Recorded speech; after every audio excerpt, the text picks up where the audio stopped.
Kita membaca Yohanes 10. Siapa gembala? Yohanes 10. Itu ayatnya panjang ya. Pasal 10, Yohanes pasal 10, ayat 1 sampai 21. Saya baca 1 sampai 5 dulu aja. Saya bacakan ya, kita masuk. Gembala yang baik, aku berkata kepadamu, sesungguhnya siapa yang masuk ke dalam kandang dengan tidak melalui pintu. Jadi ada jalurnya, ada aturannya. Tidak melalui pintu, tetapi dengan memanjat tembok, ia adalah seorang pencuri dan seorang perampok. Jadi bukan gembala, walaupun dia gembala sidang, pendeta, tapi perampok sebenarnya. Dan banyak pendeta seperti ini. Tetapi siapa yang masuk melalui pintu, ia adalah gembala domba. Dan ini satu arti pintu itu adalah otoritas yang diizinkan Tuhan.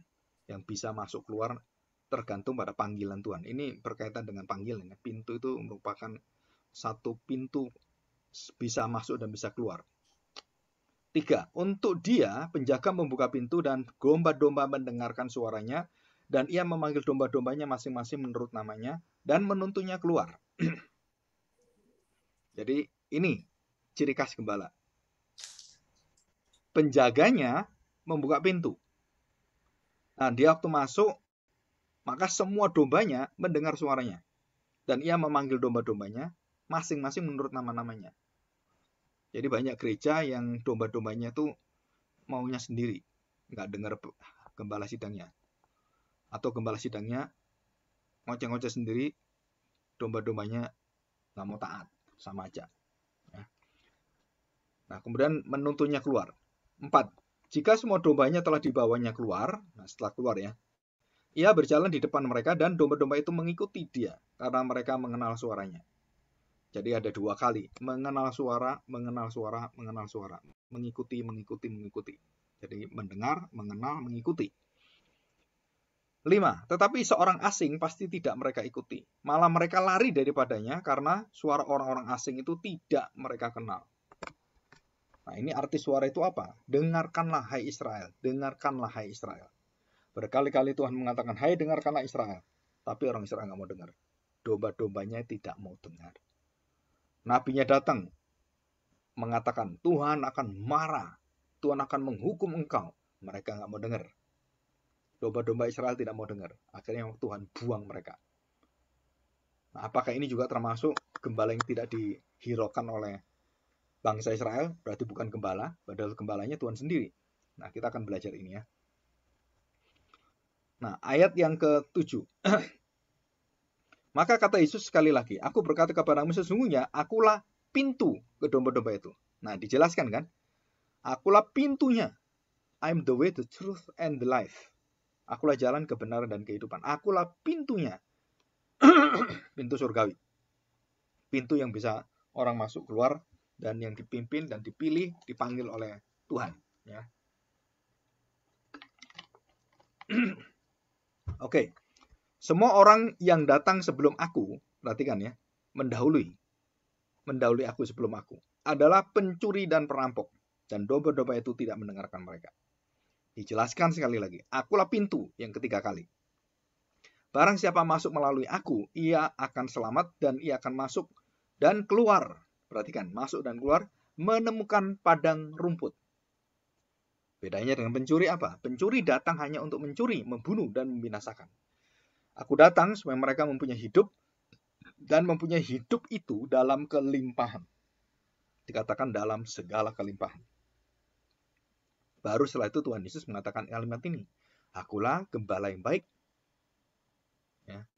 Apa arti gembala baik? Puncak gembala baik itu apa? Apa yang dilakukan gembala ini? Aku adalah gembala yang baik. Gembala yang baik memberikan nyawanya bagi domba-dombanya. Sedangkan seorang upahan tidak mungkin memberikan dirinya, tapi membunuh dombanya. Sedangkan seorang upahan yang bukan gembala, dan juga yang pencuri tadi, dan yang bukan pemilik domba-domba itu sendiri, ketika melihat serigala datang, lari. Ya, gembala upahan itu meninggalkan domba-domba itu lalu lari. sehingga serigala itu menerkam dan mencerai-beraikan domba-domba itu. Ia lari karena ia seorang upahan dan tidak memperhatikan domba-domba itu. Akulah gembala yang baik, dan aku mengenal domba-dombaku, dan domba-dombaku mengenal aku. Jadi di sini dikatakan, dari domba tadi, domba mengenal suaranya waktu pemiliknya datang. Kalau ini dikatakan, aku mengenal domba-dombaku. Di depan nggak ada. Dan jelas, aku mengenal domba-dombaku, dan domba-dombaku mengenal aku. Jadi dikenal Tuhan, baru kenal Tuhan. Ya, dikenal Tuhan, baru kenal Tuhan. Dikenal, mengenal. Dikenal, mengenal. Dikasihi, mengasihi. Diampuni, mengampuni. Dan itu bahasa prinsip iman Kristen dalam Kristus. Ya, mengasihi, saya bisa mengasihi Tuhan karena saya dikasihi Tuhan. Tuhan mengasihi saya mengasihi Tuhan. Di situ. Mengenal dan dikenal. 15. Sama seperti Bapa mengenal aku dan aku mengenal Bapa. Dan aku memberikan nyawaku bagi domba-dombaku. Ada lagi padaku domba-domba yang lain yang bukan dari kandang ini. Domba-domba itu harus kutuntun juga, dan mereka akan mendengarkan suaraku, dan mereka akan menjadi satu kawanan dengan satu gembala. Bapa mengasihi aku, oleh karena aku memberikan nyawaku untuk menerimanya kembali. Ya, ini 18 ini sangat penting sekali ayat ini ya. Tidak seorang pun mengambilnya daripadaku. Ya. Tidak seorang pun mengambilnya daripadaku, melainkan aku memberikannya menurut kehendakku sendiri. Apa itu? Nyawanya dan nyawa dombanya. Aku berkuasa memberikannya dan aku berkuasa untuk mengambilnya kembali. Jadi Yesus waktu mati, Yesus itu menyerahkan nyawanya. Bukan orang membunuh dia. Oh, Yesus mati karena dibunuh. Bukan. Yesus mati karena dia merelakan dia mati. Dia menyerahkan nyawanya. Dia memberikan persembahannya kepada Bapa. Karena dia diperintahkan Bapa. Jadi Yesus mati itu karena apa? Memang secara pandangan kita kasat mata, Yesus mati itu karena dibunuh. Karena dipaku, dikasih salib, karena digebukin, darahnya keluar, dan kesakitan dia mati. Itu menurut pandangan dari dunia ini. Tapi waktu kita lihat di Alkitab, dia mati kenapa? Karena aku memberikannya, menyerahkannya. Jadi aku yang rela memberikannya. Dan dikatakan aku berkuasa memberikannya, dan berkuasa mengambilnya kembali. Inilah tugas yang kuterima dari Bapakku. Jadi nyawanya diserahkan, dibunuh, dan dia bisa mengambil nyawanya kembali, hidup lagi. Itu artinya di situ. Ya. Maka timbullah pertentangan di antara orang-orang Yahudi karena perkataan itu. Banyak di antara mereka berkata, ia kerasukan setan dan ia gila. Yesus itu kalau bukan Tuhan sesungguhnya, dia orang gila. Dan dia adalah kerasukan setan. Dan siapa yang mengatakan? Orang Israel. Yesus itu gila menurut orang Israel. Yesus itu kerasukan setan menurut orang Israel. Ya, yang tidak percaya itu seperti itu. Ia kerasukan setan dan gila. Yang lain berkata, itu bukan perkataan orang yang kerasukan setan. Ya, dikatakan jelas. Dapatkah setan memelekkan mata orang-orang buta? Nah, mereka bertengkar. Oh, nggak bisa. Setan itu nggak bisa ngalahkan ini. Nggak bisa lakukan ini. Nggak bisa, ini bukan setan. Kalau bukan setan, siapa dia? Dia adalah gembala yang baik. Menyerahkan nyawanya. Dan puncaknya itu adalah menyerahkan nyawa. Jadi kalau kalian menjadi seorang gembala atau menjadi pendeta, penginjil juga, kalian harus siap dengan prinsip menggembalakan. Ya, menggembalakan itu belum tentu menjadi gembala jabatan, bukan. Seorang bapak, seorang suami di rumah itu menggembalakan keluarganya. Dan dia yang didengarkan, dia yang memutuskan. Jadi jangan sampai dibalik, oh yang ibunya yang memutuskan, bapaknya adalah suami-suami yang takut istri. Kan ada dulu kan, suami-suami yang takut istri. Yang jelas sekali. Nah ini kita lihat ya. Nah kita masih ingat di dalam Mazmur 23. Kita lihat. Mazmur 23. Kalau membaca Mazmur ini, saya tanya, ini Mazmur ini Daud atau Tuhan Yesus? Gembala ini siapa? Tuhan, gembalaku yang baik. Tuhan adalah gembalaku, tak akan kekurangan aku. Ia membaringkan aku di padang yang berumput hijau. Ia membimbing aku ke air yang tenang. Ia menyegarkan jiwaku. Ia menuntun aku di jalan yang tetap benar. Oleh karena namanya. Nah, perhatikan ya. Kita sekarang mengalami kesulitan. Sekalipun aku berjalan dalam lembah kekelaman, aku tidak takut bahaya, sebab Engkau besertaku. Gadamu dan tongkatmu, itulah yang menghibur aku. Engkau menyediakan hidangan bagiku di hadapan lawanku. Engkau mengurapi kepalaku dengan minyak. Itu menunjukkan satu kemenangan, ya. Satu perayaan, satu pengurapan. Pialaku penuh melimpah, kebijakan dan kemurahan belaka yang mengikuti aku seumur hidupku. Dan aku akan diam dalam rumah Tuhan sepanjang masa. Sekalipun aku berjalan. Itu kan ada lagunya, ya. Lagu Mazmur itu lebih kalau 5 lagu, ya, tentang Tuhan Gembala yang baik. Oke. Nah, dari sini kita belajar apa dan siapakah gembala. Waktu kita melihat dalam Alkitab, siapakah pertama kali yang disebut sebagai gembala? Coba kita lihat di dalam Kejadian pasal 4. Kejadian pasal 4 ayat 2. Nah, perhatikan, ya. Selanjutnya dilahirkannyalah Habel, adik Kain. Dan Habel menjadi gembala kambing domba. Kain menjadi petani. Ini petani-petani banyak marah itu, ya. Kenapa? Wah, agama Kristen itu tidak memihak petani. Karena Kain itu jahat dan membunuh gembala. Bukan soal pekerjaan, ya. Ini soal hati. Jadi sekali lagi bukan panah pekerjaan. Ini soal hati. Oke. Jadi siapa yang disebut gembala pertama kali dalam Alkitab? Habel. Dan Habel adalah orang pertama kali yang mati dalam kebenaran. Ini kenapa Habel saya katakan tipologi Kristus? Karena Habel mati di dalam kebenaran. Dia sebagai gembala. Dan dia mengerjakan semua pekerjaannya dan persembahannya begitu sukacita, begitu rela. Dan dosa mendatangi dia melalui kakaknya Kain yang penuh dengan dendam iri hati. Dan itu melambangkan orang Israel, orang Yahudi, ahli Taurat dan orang Farisi yang membenci Tuhan Yesus dan kemudian membunuh Kristus.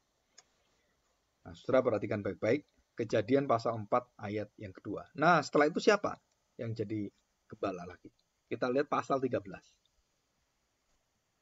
Kejadian pasal 13. Kita lihat ayat 7, ya. Karena itu terjadilah perkelahian antara para gembala Abram dan para gembala Lot. Waktu itu orang Kanaan dan orang Feris diam di negeri itu. Ya. Jadi Lot dan Abram adalah seorang gembala dan dia punya gembala-gembala upahan. Gembala-gembala yang dibawa dia, yang diupah oleh Abraham. Ya. Jadi Abraham yang kedua. Habel, terus siapa? Abraham. Dan kita lihat Kejadian pasal yang ke-29. Lalu kata Yakub, hari masih siang, belum waktunya untuk mengumpulkan ternak.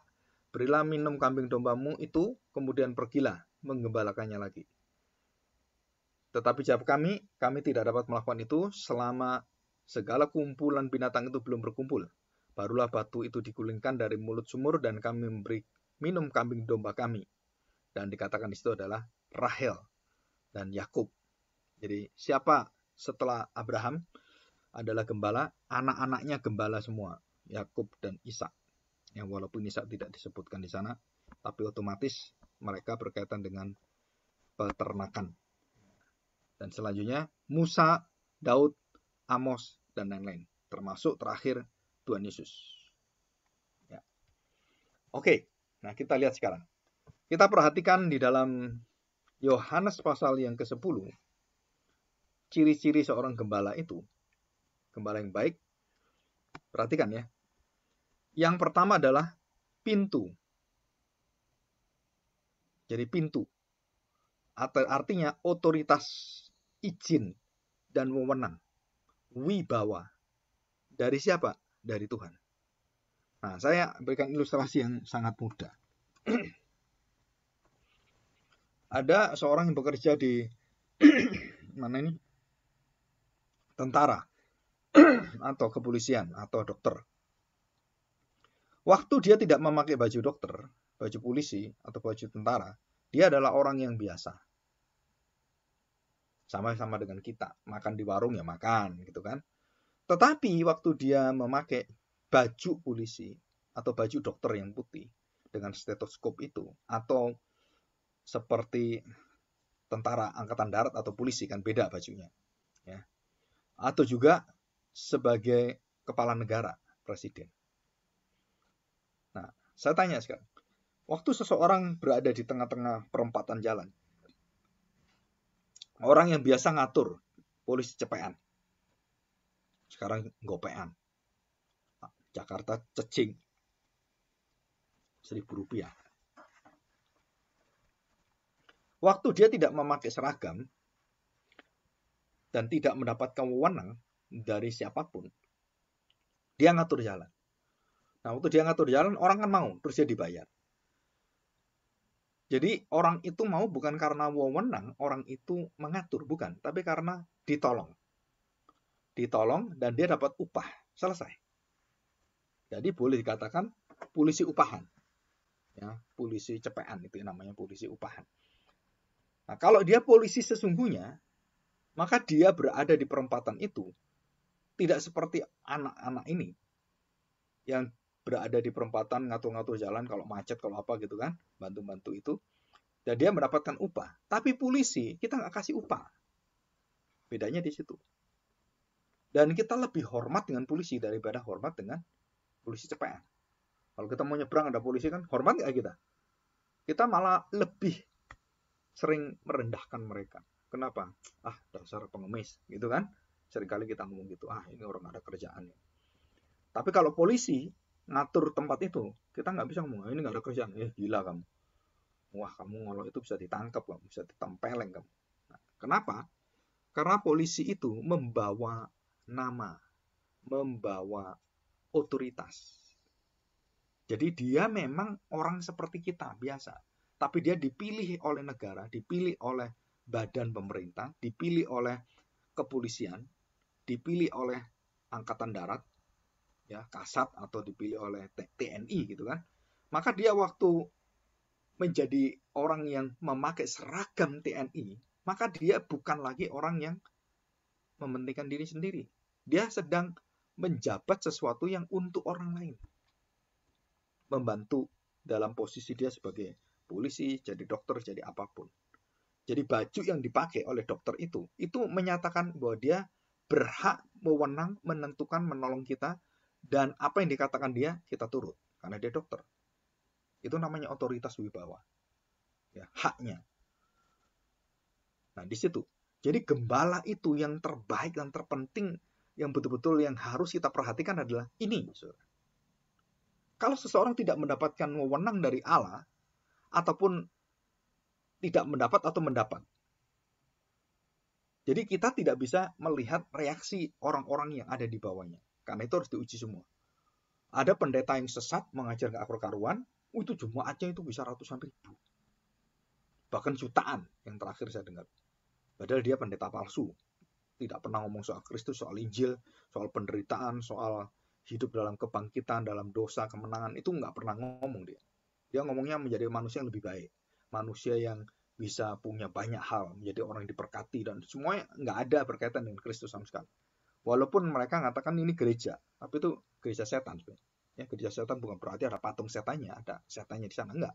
Gereja setan adalah gereja-gereja yang tidak membawa Kristus di dalamnya, dan tidak taat pada Kristus, tidak taat pada gembala, dan suaranya bukan mendengarkan gembala, mendengarkan orang-orang pencuri upah yang akan membunuh mereka. Nah, di situ. Jadi waktu saya memakai jubah pendeta, dan kemudian saya memimpin ibadah, dengan saya berada di jalan, ketemu orang, itu beda. Bedanya apa? Ada yang mendukung kita. Ada yang membackup kita. Jadi kalau Presiden Jokowi itu, yang backup dia itu, memang nggak ada seragam presiden ya. Pak, ada nggak seragam presiden? Seumur-umur nggak ada. Adakah seragam raja? Nggak ada. Raja mau apa itu terserah. Dan waktu kita melihat Jokowi itu jadi presiden. Yang memilih dia, yang mengangkat dia, siapa? Bukan dirinya. Siapa yang ngangkat dia? MPR. Dan bagaimana MPR mengangkat? Karena dia memenangkan suara rakyat. Majelis Permusyawaratan Rakyat. Dan masyarakat berkumpul diwakil dengan berapa ratus orang itu dan memutuskan karena rakyat sudah milih. Nah, kita juga memberikan wewenang mandat. Nah, ini sebagai presiden kepada kamu. Dengan kuasa sebagai presiden. Bisa memberikan hak-hak sebagai presiden itu apa? Memberi gerasi, memberi pengampunan, banyak hal di situ. Jadi saya jadi presiden gitu. Jadi saya punya wewenang prerogatif, hak prerogatif saya presiden. Memilih menteri itu hak prerogatif presiden.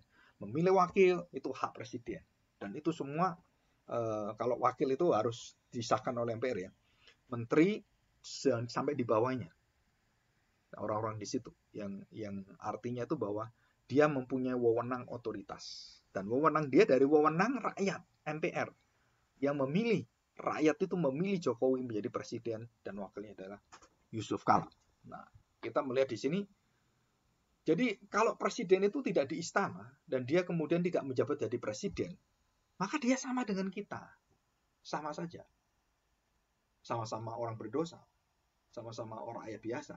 Dan tidak punya kuasa lagi saya merintah menteri, ayo ngangkat menteri, nggak ada semua. Jadi kita harus tahu ini. Jadi gembala yang baik itu adalah gembala yang melalui pintu, melalui otoritas wibawa, wewenang, dan semua hak sebagai seorang gembala itu ditentukan dari pintu. Dari pintu ke pintu adalah lagunya siapa tuh? Ebit ya. Nah, saudara, pintu itu menunjukkan satu izin masuk dan keluar. Boleh masuk, silakan. Boleh keluar. Dan itu pintunya siapa?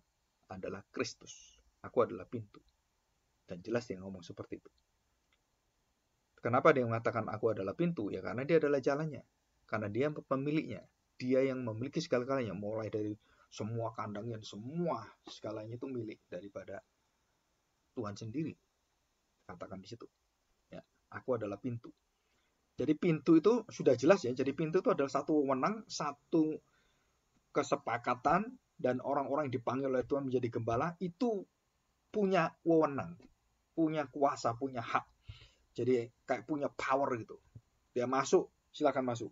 Dan domba-domba mendengar dia langsung mendengar suara gembala. Dan itu hasil dari apa? Hasil dari pintu yang dibuka. Orang itu masuk harus dengan suara yang dikenal oleh domba-domba. Nah, yang jadi pertanyaan begini, Pak, itu kan gembala dari luar masuk ke kandang domba. Nah, yang di kandang domba itu siapa? Yang bukain gembala. Nah, Yesus kan? Jadi Yesus itu gembala atau bukan? Aku adalah pintu. Yesus mengatakan anak domba Allah. Aku adalah anak domba Allah. Aku adalah gembala yang baik. Jadi segala-galanya dia di sana semua. Dia pintu, jalan, segala-galanya. Dia pelita, terang, dan dia juga. Gitu kan? Wah, kalau kita mikir, ya kalau gitu, ini pintu itu sebelum orang dipanggil menjadi gembala. Di dalamnya itu ada gembala yang membuka orang-orang jadi gembala. Gembala yang memanggil gembala. Dan pintunya dibuka, ayo gembalakan domba-dombaku. Dan waktu dia diberi wewenang oleh gembala ini, seperti presiden diwewenang oleh MPR, MPR memberikan wewenang pada presiden dan mengangkat presiden, maka Tuhan waktu mengangkat gembala itu, otomatis gembala-gembala yang masuk melalui pintu Kristus, itu diberi otoritas wewenang dan didengar oleh domba-dombanya. Ya. Jadi ini adalah pekerjaan yang sangat indah sebenarnya. Kita lihat di sini. Nah, yang jadi masalah adalah kita tidak diberikan gembala yang baik itu di gereja cuma satu. Gitu. Jadi nggak ada gembala yang lain. Nah, kenyataannya Tuhan Yesus memperingatkan kita adanya gembala lain dan pencuri. Jadi ada dua ya, gembala palsu dan pencuri. Gembala asli satu, terus domba satu. Tapi gembala upahan pencuri dan perampok pencuri. Gembala-gembala yang diupah itu. Nah, itu yang akan mencerai-beraikan, yang merusak gereja. Gembala-gembala seperti ini. Yang punya cita-cita diri, yang punya nafsu terhadap diri sendiri. Dan bukan hanya itu, domba-dombanya itu bulunya dipotong, diambil. Bahkan kalau perlu dagingnya dipotong, terus jadi sate kambing muda yang enak gitu kan. Mereka nggak pedulikan. Tak sedot aja kamu. Susunya diambil, dagingnya diambil. bola woolnya sebagai baju diambil semua, pokoknya diambil, tinggal mati saja. Nah, itu pencuri, perampok, dan gembala palsu. Dan itu betul-betul gembala palsu. Ya. Nah, di sini dikatakan jelas sekali kenapa disebut gembala palsu, perampok, pencuri, dan juga artinya gembala yang tidak asli, gembala imitasi. Karena mereka memanjat tembok. Jadi bukan melalui pintu, tapi melalui apa? Jendela. Kalau tembok itu kan jendela. Dari atas kan masuk jendela. Jadi pintu dan melalui tembok. Dulu zaman dulu nggak ada jendela kayak kita, karena itu tembok semua dan ada lubang, nah dia masuk situ biasanya, meloncat gitu kan. Nah, saudara, yang satu adalah pintu, yang satu adalah loncat bisa melalui jendela dan semuanya yang kecil-kecil itu. Kenapa dikatakan dengan memanjat tembok ia adalah seorang pencuri dan seorang perampok? Manjat, mau mengambil dombanya. Dan seringkali itu disebut sebagai pendeta-pendeta yang mengambil jemaat orang, mencuri jemaat orang. Dan saya katakan, siapa yang mencuri? Kalau itu dari Tuhan dan dia diberi wewenang Tuhan, kamu nggak bisa apa-apa. Saya pernah berdebat soal ini dengan beberapa hamba Tuhan ya, termasuk pendeta. Dan dia mengatakan, Pak, itu jemaat itu pendeta itu banyak jemaat saya, separuh jemaat saya itu di sana. Saya tanya, ya kenapa ke sana? Oh, jemaat saya itu maunya gini, dia cocoknya pendeta itu. Nah, berarti dia kan mendengar suara pendetanya, mengenal suara pendetanya. Nah, kenapa kamu nggak dikenal suaranya? Kalau kamu benar nggak dikenal, ya itu masalah domba-dombamu. Tapi kalau kamu sudah benar, nggak dengar, nah ada dua. Yang satu, dia sudah tertarik telinganya, tidak bisa mendengar kebaikan kebenaran Alkitab. Tapi dia ingin seperti dunia. Akhirnya mencari gembala-gembala yang cocok dengan dunia. Atau cocok dengan masalah-masalah hidupnya. Cari kerjaan, cari jodoh, cari rumah, cari berkat, cari kesembuhan gitu kan. Nah, itu mencari gembala-gembala yang bisa diupah, upahan. Jadi yang upah itu dombanya dan juga yang lainnya. Dan di sini Tuhan katakan, jangan kamu menjadi orang-orang seperti ini, menjadi pencuri, perampok terhadap domba-domba. Nah, ini keras sekali Tuhan Yesus. Yang kedua, tetapi siapa yang masuk melalui pintu, ia adalah gembala domba. Jelas ya, melalui pintu gembala domba. Pintu gembala domba. Nah, siapa yang memberikan wewenang penggembalaan masuk ke pintu? Gembala yang agung, gembala yang baik adalah Yesus sendiri.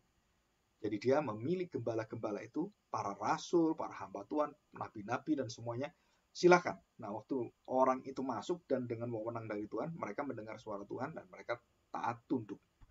Kalau sampai mereka nggak tunduk, maka nabi atau gembala-gembala itu mengatakan tentang tongkat dan gada Tuhan yang akan menghajar kamu, menarik kamu. Jadi tongkat dan gada. Gada itu untuk memukul, tongkat untuk menarik domba-domba yang lari kemana-mana sesat. Wah, biasanya panjang ya, tongkat panjang dan bentuknya tuh ya, ada seperti kailnya gitu, gitu kan. Untuk apa? Untuk kepala dombanya. Kalau dia lari, ini seru, balik lagi. Nah, kalau di Amerika itu yang mengatur domba-domba seperti kambing gitu kan, sapi atau kuda, itu yang mengatur itu anjing. Jadi kalau kita tahu di Amerika, di ranch Amerika itu ya, mereka punya anjing penggembala namanya herder, German Shepherd. Ya, itu namanya German Shepherd, anjing gembala dari Jerman. Itu herder. Ya, ada filmnya K-19, ada yang K-30 atau itu namanya K, ya, anjing. Nah, kalau kita sudah mengerti bahwa yang bisa masuk itu adalah diizinkan dan dipanggil oleh gembala dan mendapatkan wewenang dari gembala. Jadi dia sekarang berbaju wewenang dengan siapa?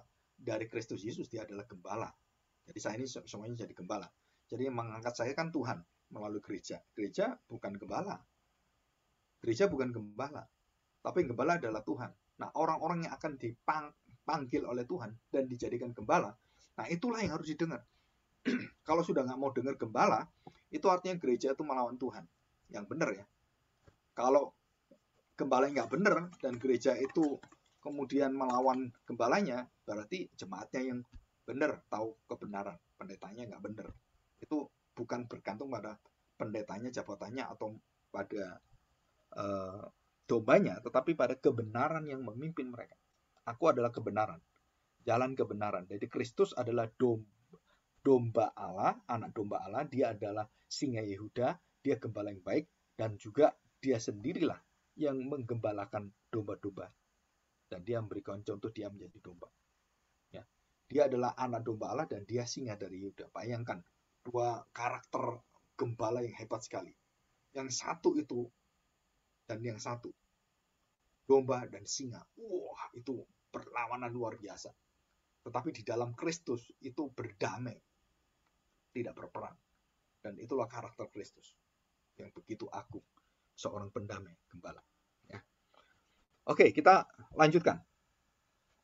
Kita lanjutkan ya. Ayat ketiga, untuk dia penjaga membuka pintu dan domba-domba mendengarkan suaranya, dan ia memanggil domba-dombanya menurut masing-masing menurut namanya dan menuntunnya keluar.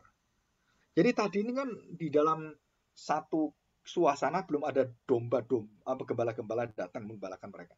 Maka di situ pintunya adalah Kristus, dia adalah gembala yang agung, dia gembala yang baik, dia gembala dari segala gembala, dan ini umatnya, domba-dombanya. Jadi jelas sekali, gembala yang menjaga membuka pintu dan dia adalah pintunya sendiri, gembala itu. Dan gembala yang dipanggil oleh gembala ini, itu bukan pemilik domba. Yang jadi pemilik domba itu hanya gembala yang agung, gembala yang baik. Karena dia berada di dalam lingkungan, bukan di luar pintu, tapi dia di dalam pintu. Dan dia sudah punya domba-domba itu. Dan barulah dipanggil orang, kemudian menggembalakan. Dengan wewenang dari dia, kamu tak angkat ya, kamu jadi pendeta, penginjil, dan semuanya. Oke, gereja mengangkat dan gereja menjadi alat untuk menyatakan mereka sudah sah, baru mereka menggembalakan. Dan waktu mereka menggembalakan, domba-domba itu taat. Kenapa taat? Oh, belum pernah ke sini kok tahu. Karena yang milik adalah gembala yang agung. Ketaatan dari mana? Karena wewenang dari Tuhan. Ini aku sudah panggil dia. Aku sudah pilih dia. Dengarkanlah dia. Harus dengar. Jadi domba nggak hadapi yang lain. Oh sudah, ya mbak aja. Dan dia harus turut. Dan ini ditegaskan kembali bahwa wewenang dan otoritas serta pemilik domba adalah Kristus. Jadi bukan gembala yang sekarang kita lihat pendeta-pendeta. Bukan. Mereka adalah alat Tuhan. Mereka adalah hamba-hamba Tuhan. Dan mereka sebenarnya gembala yang diizinkan dan dipanggil oleh Tuhan. Gembala yang sejati, yang gembala selama-lamanya dia adalah gembala, adalah Kristus. Dan tidak ada gembala lain. Jadi hanya satu gembalamu, hanya satu pemimpinmu, hanya satu Tuhanmu, satu imanmu, satu kasihmu, dan satu semua. Termasuk satu ilah Allahmu. Bukan ilah-ilah ya, tapi Allahmu. Jadi Bapa, Anak, dan Roh Kudus itu satu. Nah, oke, kita lanjutkan. Perhatikan. Pekerjaan dari gembala ini ya. Perhatikan, yang pertama, untuk dia penjaga membuka pintu dan domba-domba mendengar suaranya. Apa yang dikerjakan dia? Domba-domba sudah dengar, dapat otoritas. Ia memanggil domba-dombanya masing-masing menurut namanya dan menuntunnya keluar. Memanggil dan membawa keluar ke dunia ini. Tadi kan di dalam satu dunia yang dapat perlindungan dari gembala yang agung. Terus dibawa, kamu harus keluar. Keluar apa? Untuk menghadapi dunia, untuk menyatakan bahwa kamu adalah domba-domba yang dipimpin oleh gembala yang baik. Ya, di situ. Jika semua dombanya telah dibawanya keluar, ia berjalan di depan mereka. Tuturi handayani, ingarso sung tulodo. Bangun kerso. Ya kan? Itu kan dari siapa ini? Ki Hajar Dewantara. Ya. Jadi gembala itu selalu berada di mana? Di depan. Yang memimpin mau kemana-mana, kiri, kanan, muka, belakang, baik, diem, ataupun beristirahat, semua ditentukan oleh siapa? Gembala. Depan. Saya domba. Jalan. Nah, kalau gereja, keluarga, dan pelayanan punya hati seperti ini, itu diberkati Tuhan dan sukacitanya luar biasa. Ya. Saya jarang sekali melihat satu sukacita surgawi, gembala yang baik itu memilih gembala, dan akhirnya domba-dombanya begitu bersukacita, dan mereka bisa bersama-sama dan bersekutu dan semuanya. Bukan cuma seneng-senengan ya. Kan banyak orang-orang bersuara, kumpul-kumpul, kita orang Kristen kumpul, terus persekutuan. Bukan itu. Nah, kita lihat ini.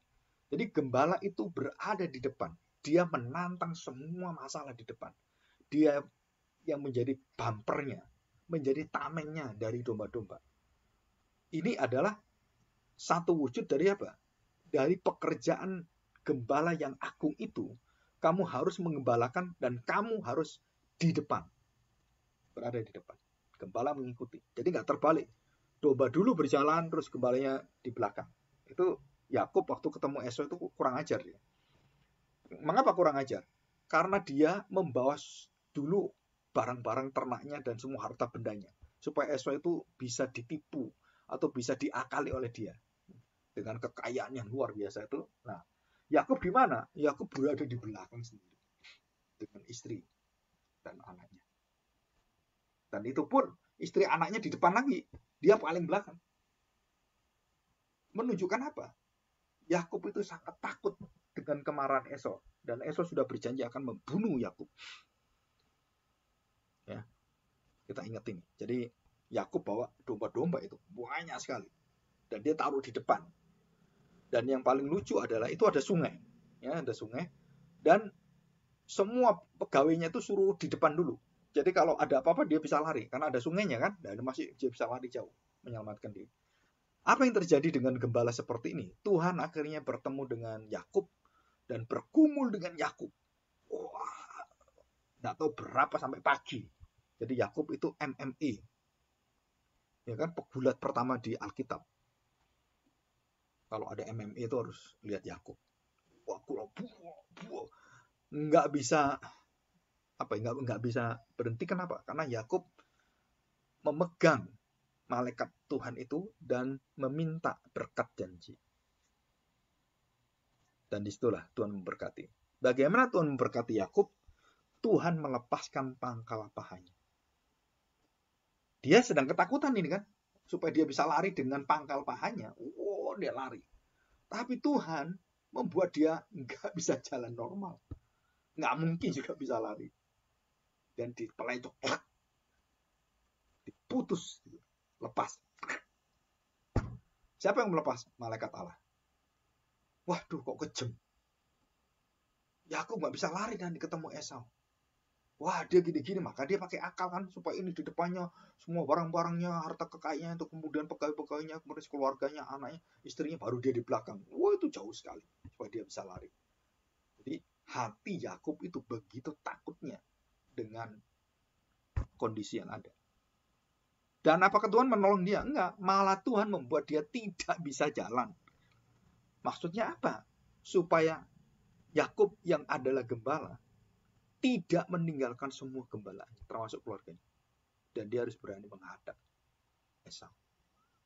Bagaimana? Dan dipersiapkan oleh Tuhan. Pangkal pahanya lepas. Saudara tahu pangkal paha lepas? Wah, itu seumur hidup jalan nggak bisa. Waduh. Jalan nggak bisa.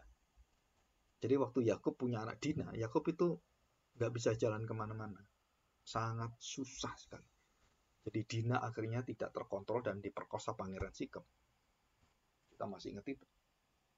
Jadi di sini dikatakan bahwa kuasa wewenang itu jelas sekali. Dia ada di depan memimpin domba-dombanya, dan bukan hanya itu. Domba-dombanya itu dipanggil satu persatu dan diberi nama satu persatu. Artinya, saudara, apa artinya? Jadi gembala itu memiliki satu hubungan dengan keluarga, dengan domba-domba ini, dengan jemaatnya itu begitu baik dan mengenal mereka. Dalam arti mengenal itu, ya dalam arti yang mengenal di dalam Kristus ya. Jadi memperkenalkan Kristus sebenarnya. Nah, oke. Setelah dibawa keluar dan gembala berjalan di depan mengikuti mereka. Jadi domba-domba itu akhirnya mengikuti kan. Taat mengikuti. Nah, apa yang menjadi penting di dalam peranan gembala? Bukan tongkat, gada dan tongkat, bukan. Tapi suaranya. Jadi kalau kita pernah di YouTube nanti dilihat ya, domba-domba yang ada di Israel di Timur Tengah semuanya. Itu banyak anak-anak kecil. Domba-domba itu anak-anak kecil. Anak-anak yang masih ingusan itu loh. Tapi hebatnya, gembala-gembala termasuk Daud kan ingusan. Dia masih umur belasan tahun gitu. Waktu dia dipanggil, mana ini? Ada anak lagi nggak kamu? Wah, saudara-saudaranya kan gede-gede kan. Wah, pinggungnya kan Ruben gitu kan. Gagah perkasa. Nah, Daud itu kecil. Kecil. mukanya masih merah lagi, masih kayak orang yang, orang yang sangat kecil gitu, masih anak-anak gitu, mukanya merah dan tubuhnya kecil. Jadi apa bisa jadi raja seperti ini? Kulitnya halus sekali, ya. Dan orang melihat itu kemerah-merahan, ganteng, ya. Daud itu ganteng. Dan waktu ditemukan itu, Daud waktu ditemukan, apa yang menjadi masalah adalah, perhatikan baik-baik, Daud waktu menggembalakan itu, orang-orang menggembalakan itu mengenal suara dengan apa? Dengan suara yang bermacam-macam. Memanggil namanya. Memanggil nama itu kan berarti kan tidak sama. Setiap orang itu tidak sama dan diberi nama. Dan diberi nama, dan domba-domba itu mengenal suaranya. Mengenal suaranya, artinya bukan mengenal maunya si pendeta, bukan. Mengenal suaranya, mengenal itu artinya dia taat, dia tunduk, dan dia melakukan semuanya. Karena suaranya itu benar, suaranya itu memanggil dia. Dan hubungan antara suara dengan domba itu adalah hubungan batin yang lebih dalam daripada hubungan komunikasi. Itu ada relasi yang sangat dalam sekali. Jadi biasanya gembala-gembala yang dipanggil oleh majikan itu bukan satu, biasanya banyak gembala. Anak-anak kecil itu banyak. Ada sekitar 4-5 orang gitu kan, karena dombanya banyak, mereka harus banyak. Bisa sampai puluhan orang gembala-gembala itu. Kenapa? Karena yang ngawasi kan, yang supaya dombanya lari itu nggak bisa satu orang. Dan ada yang mengawasi, selain domba itu ada orang-orang mengawasi. Dan selalu mereka melihat yang di depan itulah yang dipanggil, dan dia yang dikenal, dia yang jadi mayoretnya itu ya, yang memimpin pasukannya, ayo jalan, berhenti. Nah, itu. Jadi ini kita sudah masuk apa dan bagaimana gembala, dan apa yang menjadi kerinduan gembala itu apa.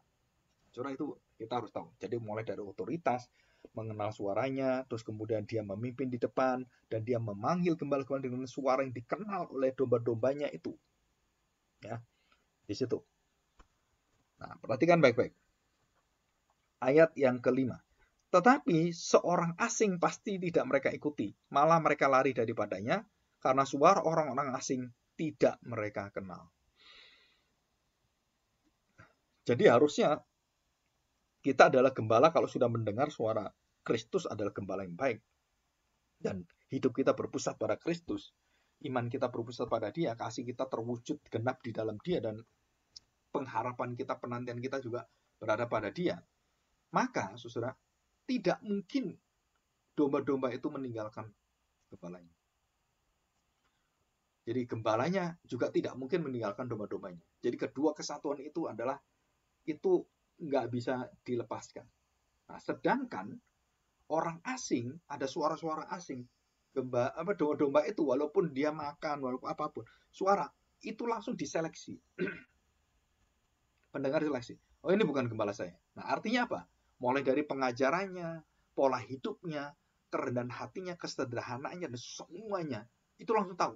Ini bukan gembala saya. Ini orang asing. Ini bahaya. Nah, kita harus tahu bahwa gereja harus punya disiplin gerejawi. Apa artinya? Bahwa orang-orang yang dipanggil oleh gereja, hamba Tuhan atau penginjil atau siapapun yang menjadi guru sekolah minggu, itu harus dapat wewenang dan otoritas dari firman Tuhan. Hidup yang berpusat pada Kristus, hidup yang mau untuk menjadi serupa dengan Kristus. Kalau enggak, kamu enggak dikenal oleh domba-dombanya. Kalau kamu mau sendiri, wah bubar ini. Ya, nggak bisa di situ. Nah, oke, ayat yang ke-7. Kita lihat Tuhan Yesus, perhatikan. Aku berkata kepadamu, sesungguhnya akulah pintu ke domba-domba itu.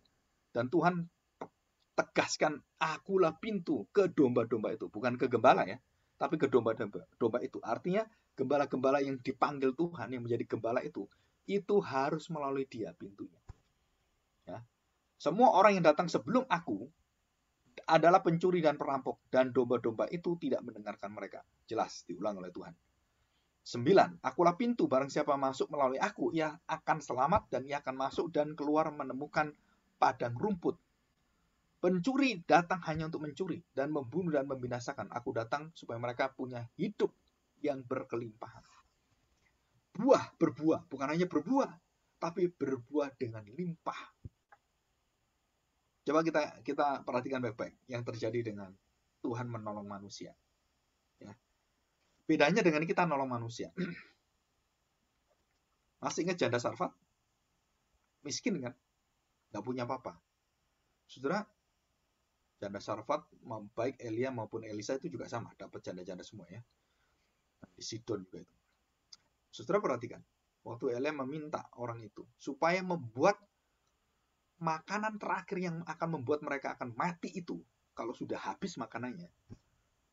Diminta oleh Nabi Elia. Suruh mendahulukan dia. Gembala. Suruh mendahulukan nabinya. Saudara, coba kita bayangin ya. Elia tuh nggak kerja apa-apa, ada orang setengah mati, malah makanannya diambil oleh dia. Ini nabi apa ini? Ini nabi kok raja tega? Wah, tega sekali dia.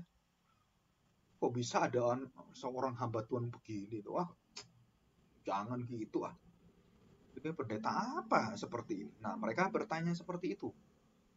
Jadi waktu mereka melihat gembala tadi yang diizinkan oleh Tuhan tadi, itu selalu tidak memperhitungkan kepada untung rugi, tetapi panggilan Tuhan. Nah, kalau ini enggak. Jadi dikatakan di situ pencuri datang dan kemudian gembala-gembala itu apa yang terjadi dan apa yang menjadi tugas gembala, saudara, itu hal yang sangat unik sekali. Nah, yang terakhir, yang tertinggi adalah gembala itu memberikan nyawanya. Dia terancam pun dia yang maju. Dan kalau sampai ada apa-apa, dia yang mati dulu.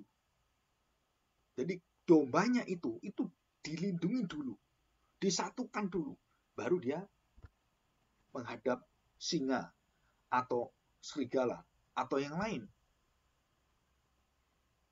Dan itu merupakan satu panggilan yang sangat apa? Kalau sekarang sih mungkin jarang orang mau ya. Jadi gembala memberikan nyawa. Gimana caranya? Tapi itu gembala yang baik selalu harus memberikan segala kepentingan dirinya, keinginan dirinya, itu belakang semua. Maka seorang hamba Tuhan, pendeta, penginjil yang dipanggil dan tidak mau meletakkan semua hobinya, kepuasan dirinya, keinginan dirinya, dan mendahulukan jemaat Tuhan, domba-dombanya, dan mendahulukan apa yang menjadi kehendak Tuhan, maka itu menjadi gembala yang, yaitu tadi, upahan, gembala yang malas, gembala yang seenaknya sendiri, seenak dewi, dan di situ terjadi apa? Satu ketidakhormatan terhadap gembalanya. Bukan karena gembalanya baik, gak dihormat, bukan. Karena gembalanya itu begitu menelantarkan semua apa yang dia kerjakan. Tugas panggilan, tanggung jawab dia semua. Jadi apa tanggung jawabnya? Dia harus memimpin, dia harus membawa ke padang gurun, padang belantara yang penuh dengan rumput hijau, dan memberi makanan, dan sampai domba-dombanya itu merasakan satu kehidupan yang begitu tenang. Dan kalau ada ancaman, gembala itu yang berada di depan, dan dia maju ke depan dan dia memberikan nyawanya, hidupnya. Nah, siapakah orang pertama kali yang diminta menjadi gembala oleh Tuhan Yesus? Bayangkan, saudara. Jadi selama 3,5 tahun bersama dengan murid, dan waktu dia mati, itu hanya seorang yang diminta oleh Tuhan. Muridnya dia yang paling dikasihi, yang paling juga menelantarkan dia, yang menyangkali dia. Dia adalah Petrus. Nah, di sini kita melihat, jadi Tuhan mengatakan bahwa gembala-gembala itu kan ada berbagai macam, dan ada pencuri juga. Domba-domba itu selalu satu. Tidak ada domba itu yang milih-milih, nggak ada. Ya, perhatikan baik-baik. Jadi di Yeskel 23 juga sama. Yang ada bermacam-macam itu gembala. Tapi domba itu nggak ada yang macam-macam. Jadi domba itu benar-benar domba Allah. Artinya apa, Pak? Bahwa ini adalah anak-anak Tuhan yang betul-betul mencintai Tuhan. Nah, gembalanya menyesatkan mereka. Kalau kita berpikir, kita simpulkan, jadi sebenarnya jemaat-jemaat yang di dalam gereja-gereja yang lemah itu, gembalanya yang rakus, yang kayaknya luar biasa, nggak karu-karuan terus hidupnya, rakyat domba-dombanya nggak pernah diperhatikan, tapi dia kaya raya sekali. Ya, kemarin ada yang membagi kekayaan, pendeta membagi kekayaan ratusan miliar sampai triliun. Pendeta loh, dibagi ke anak-anaknya. Saya tanya, itu miliknya pendeta? Bukan. Kok dikasih anak-anaknya? Itu milik Tuhan semua. Itu uang jemaat semua, uang dari Tuhan semua. Memberikan persembahan kepada Tuhan, kepada gembala yang agung. Nah, gembala itu akhirnya menjadi gembala yang merampok semuanya. Dia ambil semuanya. Dan jadi milik pribadi semua. Gereja ini milik pribadi, semua milik pribadi semua atas nama, dan kemudian dialihkan namanya kepada anak-anaknya. Dan itu bukan gembala yang baik, itu gembala yang rusaknya luar biasa. Saya tanya, apa sih yang kamu pertahankan dari gereja? Kamu ganti namamu? Gak takut kamu dengan Tuhan? Saya paling benci, paling saya nggak bisa terima itu kalau orang mempergunakan uang misi ya, terus dipergunakan untuk yang lain-lain. Pak, ini titip ya, uang misi Pak untuk hamba Tuhan. Tolong kalau ada hamba Tuhan yang perlu dibantu, ini Pak dikasih gitu. Nah biasanya kalau saya dapat itu, biasa langsung saya bagi. Kenapa? Karena itu bahaya sekali. Kalau kita mau mengendapkan uang itu, dan uang itu tambah banyak, kita semakin sulit untuk keluarganya. Kita harus berhati apa? Saya ini bukan pemiliknya, ini milik Tuhan. Yang berhak langsung aja. Sebarin aja. Jadi mengalir semuanya. Nah Tuhan Yesus itu dalam keuangannya itu, aliran dana Tuhan Yesus itu tidak ada di tangan yang disimpan sebenarnya. Kalau kita pelajari. Ya, tidak sebanyak yang dipikirkan orang-orang. Kalau sekarang pendeta-pendeta kan, kayaknya luar biasa. Kalau Tuhan Yesus, orang terkenal kayak gitu kan. Kalau sekarang YouTubernya Tuhan Yesus bisa miliaran itu kan. Karena dia melakukan mujizat. Wah, itu orang terkenal, banyak mengekspos dia itu. Seluruh kota Yerusalem gempar itu. Dengan kuasanya dia, dan hampir tiap minggu itu mujizat terjadi. Bayangkan 3,5 tahun itu mujizat di mana-mana dia berjalan mujizat. Wah, luar biasa. Maka jangan kita niru-niru Tuhan Yesus. Seluruh hidup kita itu melakukan mujizat. Enggak ada itu. Tuhan Yesus melakukan mujizat bukan rencana daripada dia mendatangi orang. Dia merencanakan apa? Dia memberitakan tentang Mesias. Dan wujud dari Mesias itu di dalam diri saya dibuktikan dengan apa? Dengan tanda-tanda. Nah itu. Dan tanda-tanda ini milik dia, bukan milik orang-orang yang lain. Orang-orang lain itu hanya sebagian yang dipakai Tuhan.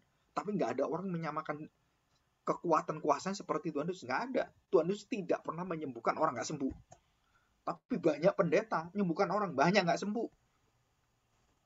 Jangan ngomong, oh sembuh semua. Gila kamu. Memang kamu Tuhan. Semua disembuhkan Tuhan Yesus, sembuh semua. Nggak ada nggak sembuh. Bangkit semua. Bangkit. Nggak ada yang gagal. Satu pun nggak ada yang gagal. Tapi kalau hamba Tuhan pendeta, saya pernah ikut KKR penyembuhan beberapa kali dulu waktu saya masih umur 20 lebih. Dan saya lihat sendiri, orang buahnya pakai kursi roda di mana sampai di lapangan parkir itu mereka. Malah yang di lapangan parkir itu aneh, berdiri dia. Oh, haleluya, saya bisa berdiri. Oh, yang di dalam sana nggak bisa berdiri, tapi yang di parkiran itu cuma lihat kamera jauh gitu kan. Ini di parkiran di mobil, karena sudah penuh nggak bisa. Kasihan papanya kan, wah ditaruh di luar akhirnya. Kan lapangan besar. Terus tiba-tiba dia mengamini, terus dia dapat kuasa anugerah Tuhan, terus dia ingin berjalan, dia berdiri, berjalan dia. Oh, bisa berjalan. Padahal di sono pendeta nggak kenal dia. Jadi yang menyembuhkan siapa? Bukan pendetanya. Yesus. Dalam kemurahan Tuhan, dalam kelemahan seperti itu. Dan berapa ratus orang nggak sembuh, banyak nggak sembuh. Bahkan yang dikatakan sembuh, mati lagi. Cacat lagi, dan kemudian sakit lagi. Masuk rumah sakit, mati. Banyak seperti itu. Ya, di situ kita harus belajar untuk mendengar. Ingat baik-baik, pintu. Jadi kita harus memulai pelayanan semua penggembalaan dari pintu. Dia adalah Kristus. Kalau kamu tidak kenal Kristus, tidak taat pada Kristus, tidak tunduk pada Kristus, jangan jadi gembala. Kalau hidupmu tidak berpusat pada Kristus, khotbahmu tidak berpusat pada Kristus, dan seluruh hidupmu tidak memberikan suara pada domba-domba, kamu jangan sekali-sekali menjadi gembala. Kenapa? Karena kamu gembala palsu, upahan, dan gembala yang malas. Ya, di situ. Oke, kita lihat. Yohanes 21. Yohanes 21 ya.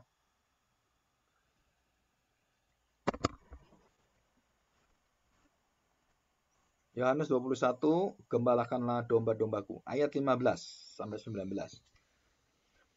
Sesudah sarapan, Yesus berkata pada Simon Petrus. Jadi Tuhan Yesus itu bisa makan pagi, saudara. Dia tidak butuh makan. Kita sama, tubuh kemuliaan kita juga tidak butuh makan.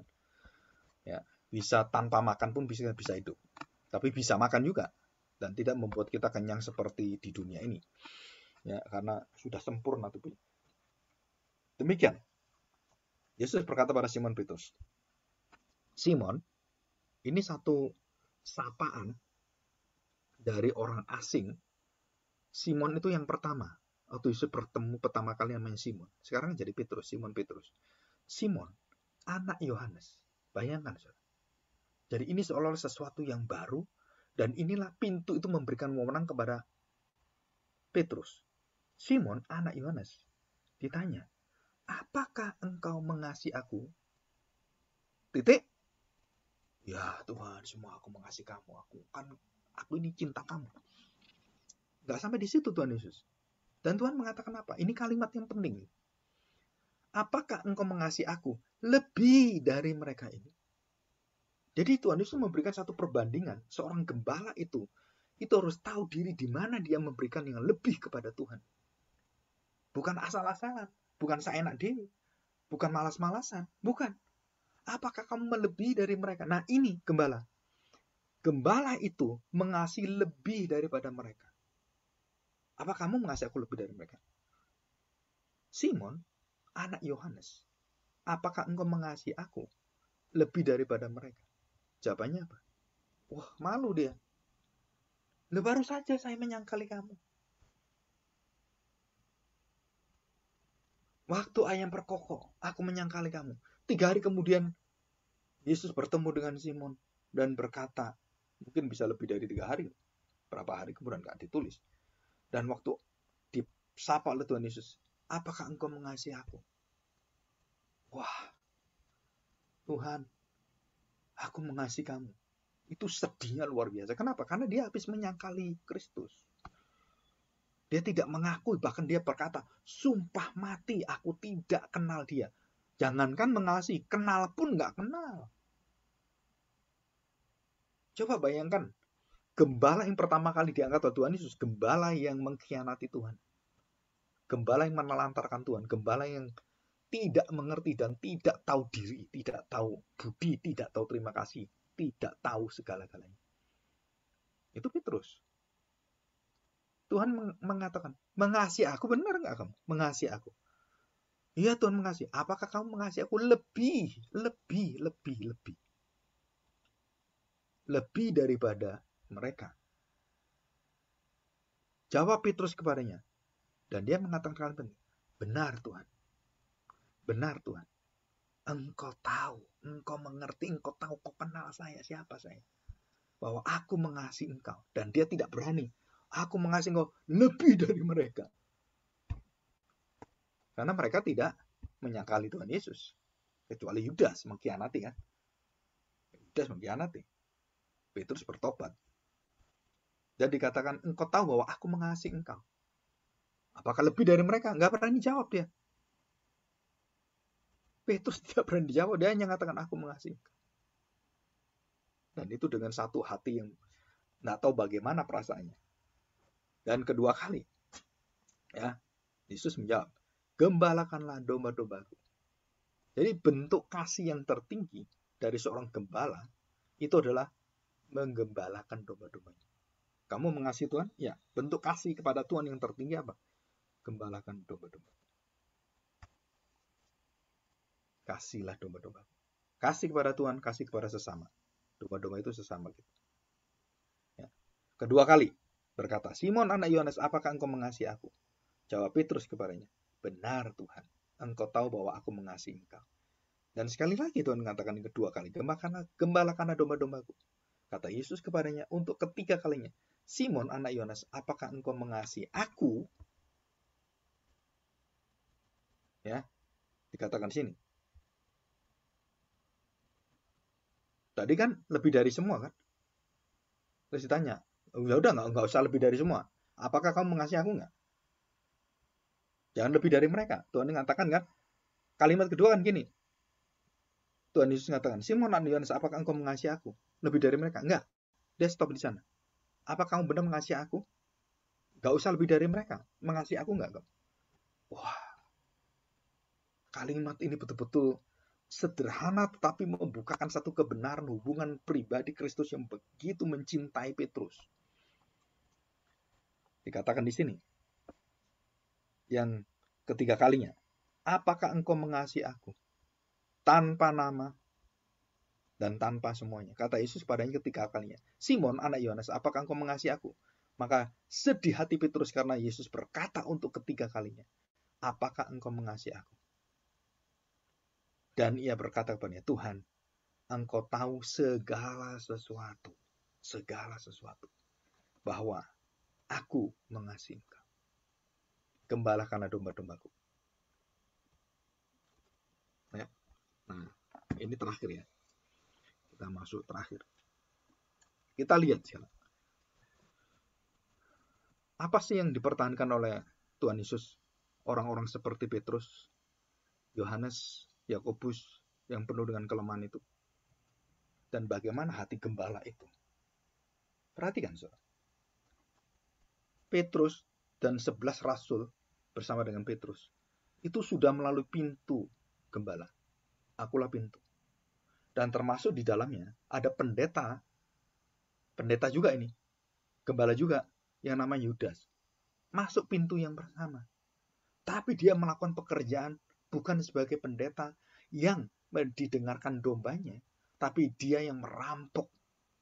Jadi siapakah itu gembala yang merampok mencuri? Yudas. Figur Yudas itu mewakili semuanya. Dan di gereja itu, kita tidak tertutup dengan pendeta-pendeta seperti ini.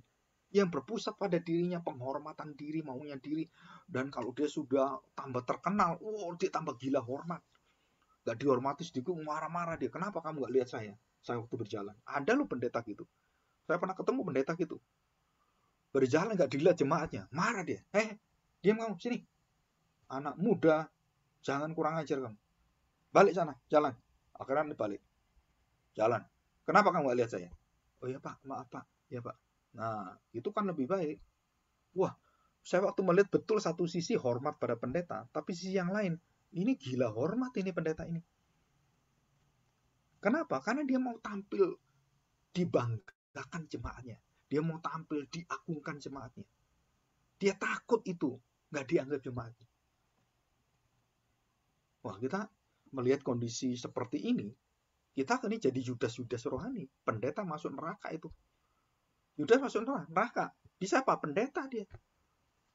Yudas itu pendeta yang masuk neraka. Pak, nggak ada pendeta masuk neraka. Ya Yudas itu. Bahkan dia rasul masuk neraka loh. Yudas itu rasul. Masuk neraka dia. Kita nggak pernah bayang kalau rasul bisa masuk neraka. Ada orang kata pendeta masuk neraka. Enggak, saya katakan bukan pendeta. Rasul itu masuk neraka. Memang jadi gembala fungsinya sama. Sudah melalui pintu. Tapi Tuhan tahu siapa yang mengkhianati. Dan Tuhan izinkan itu sesuai rencana yang ada di dalam perjanjian lama. Jadi bukan karena dia menghendaki sesuatu yang maunya diri. Enggak, itu Bapak yang rencanakan. Dan dia tahu. Dia memanggil Yudas akan mengkhianati dia. Tahu dia sudah. Nah, kita harus punya hati yang besar. Sampai terakhir pun Yudas diberi kesempatan untuk bertobat, nggak bertobat. Fasilitas semua, dia melakukan mujizat bisa, dia menyembuhkan orang bisa, dia bisa berkhotbah, semua pekerjaan rasul dia lakukan semua. Tapi dia masuk neraka. Dia mengkhianati Tuhan karena nggak sesuai dengan dirinya. Wah, Tuhan nggak sesuai dengan saya. Nggak mau saya. Oh, ini celaka sekali. Ya. Oke, sekarang ada tugas. Kalian ada tugas ya. Nah, teliti perkataan Tuhan Yesus, aku mengasihi. Ini nanti kalau ada Pak Kornel itu bisa lihat skripsinya Pak Kornel. Jadi kasih yang dipakai Tuhan Yesus itu adalah agape, dan philia. Kenapa itu berbeda? Ya. Nah, kalian punya tugas ini. Kenapa itu berbeda? Jadi minggu depan kalian akan menjelaskan kepada saya kenapa itu berbeda. Jadi mengasihi aku, agape, ya, mengasihi aku. Dan yang terakhir, Philea, philein. Kenapa ini beda? Apakah berbeda ataukah apa yang maknanya? Nah, kalian jelaskan ya. Nanti mungkin beberapa orang menyampaikan penjelasan kira-kira 1-2 menit bedanya apa dan semua apakah sama atau ada yang lain. Nah, minggu depan saya akan tanya ini. Jadi kalian baca Yohanes 21 ayat 15 sampai 19. Ya. Perhatikan baik-baik ya. Oke. Kita lihat ini sekarang. Kita lihat di dalam Yeskel ya. Perjanjian Lama. Yeskel.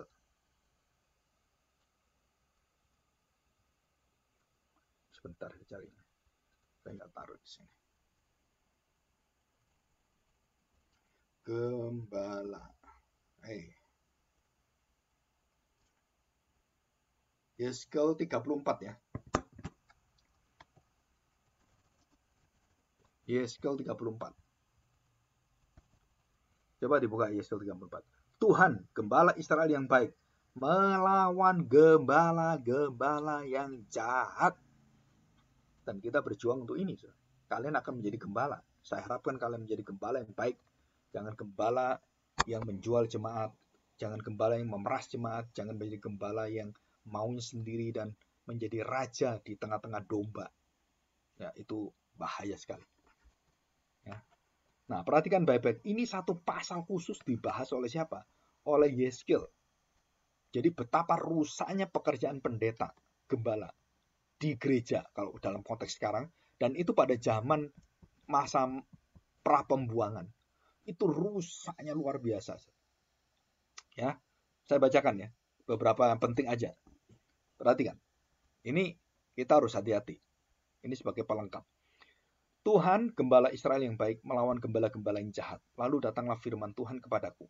Hai anak manusia, bernubuatlah melawan. Kita harus lawan, Tuhan. Gembala-gembala yang palsu, yang jahat ini kita harus lawan. Orang ngomong dengan saya, Pak, Bapak itu biarinlah orang gitu kan, biarin sendiri. Nggak bisa. Kita diberi kuasa untuk melawan. Untuk membukakan kebobrokan gembala-gembala pendeta-pendeta itu. Kenapa? Kasihan jemaatnya. Ajarannya rusak, ajarannya sesat. Jemaatnya itu kasihan. Kalau enggak masuk neraka semua sama. Kalau enggak kenal Kristus kan enggak bisa. Melawan gembala-gembala Israel. Jadi Yeskel diminta untuk apa? Lawan mereka gembala-gembala itu. Bernubuatlah dan katakanlah kepada mereka. Kepada gembala-gembala itu. Beginilah firman Tuhan Allah. Nah, apa saudara? Matius 23, saudara akan baca seluruh pasal itu. Yesus marah, celakalah kamu, ular beludak, orang-orang Farisi ahli Taurat, engkau ular beludak. Dan Tuhan memakai apa? Celakalah. Nah ini diulang. Di sini ada, celakalah gembala-gembala Israel yang menggembalakan dirinya sendiri. Jadi menggembalakan siapa? Dirinya sendiri. Apa itu gembala palsu? Gembala egois. Gembala berpusat pada diri, bukan berpusat pada Kristus. Gembala yang agung. Gembala-gembala Israel yang menggembalakan dirinya sendiri. Bukankah domba-domba yang seharusnya digembalakan oleh gembala-gembala itu? Kamu menikmati susunya. Dari bulunya kamu dapat pakaian. Kamu buat pakaian. Yang gemuk kamu sembeli. Tapi domba-domba itu sendiri tidak kamu gembalakan. Tidak kamu beri makan. Tidak kamu perawat. Tidak kamu taruh di padang rumput.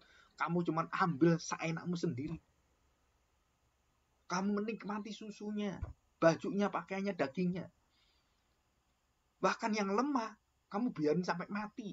Yang lemah tidak kamu kuatkan, yang sakit tidak kamu obati, yang luka tidak kamu balut, yang tersesat tidak kamu bawa pulang, yang hilang tidak kamu cari, melainkan kamu injak mereka dengan kekerasan dan kekejaman.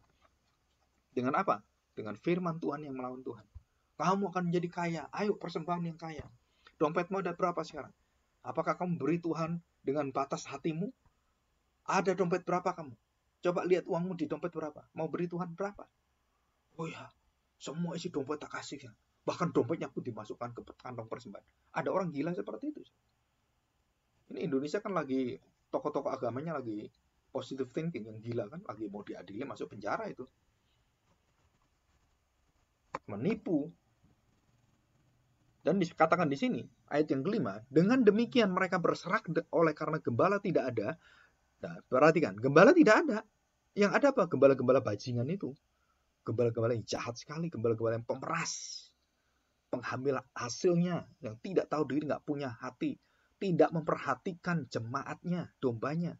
Yang sakit, yang lemah, yang tersesat, biarin aja. Ya, dikatakan di situ, terseraklah domba-domba itu. Ayat 6. Dan tersesat di semua gunung dan di semua bukit yang tinggi. Ya, di seluruh tanah itu domba-dombaku berserak. Tanpa seorang pun yang memperhatikan atau yang mencarinya. Oleh sebab itu, hai gembala-gembala yang jahat, yang egois, dengarlah firman Tuhan. Demi aku yang hidup. Nah, perhatikan. Ini Tuhan loh, bukan saya. Ini firman Tuhan. Demi aku yang hidup. Demikianlah firman Tuhan Allah. Sesungguhnya oleh karena domba-dombaku menjadi mangsa dan mati dan menjadi makanan bagi segala binatang di hutan lantaran yang menggembalakannya tidak ada. Oleh sebab gembala-gembalaku tidak memperhatikan domba-dombaku, melainkan mereka menggembalakan dirinya sendiri, tetapi domba-dombaku tidak digembalakan. Oleh karena itu, hai gembala-gembala, dengarlah firman Tuhan. Ayat 10. Beginilah firman Tuhan, aku sendiri akan menjadi lawanmu. Aku akan hancurkan kamu, keluargamu, hidupmu semua, aku hancurkan semua. Saudara, ini yang lawan siapa? Tuhan. Tuhan berjanji, kamu bukan melawan orang, kamu lawan saya. Siapa berani melawan Tuhan? Saudara? Aku sendiri akan jadi lawan gembala-gembala itu dan aku akan menuntut kembali domba-dombaku dari mereka. Dan aku memberhentikan mereka menggembalakan domba-dombaku. Gembala-gembala itu tidak akan terus menggembalakan dirinya sendiri. Aku akan melepaskan domba-dombaku dari mulut mereka sehingga tidak terus lagi menjadi makanannya. Sebab begini firman Tuhan Allah. Dengan sesungguhnya aku sendiri akan memperhatikan domba-dombaku dan akan mencarinya. Jadi siapa yang akan menjadi gembala sejati? Aku sendiri. Siapa ini? Akulah gembala yang baik. Yesus. Kita bersyukur ya.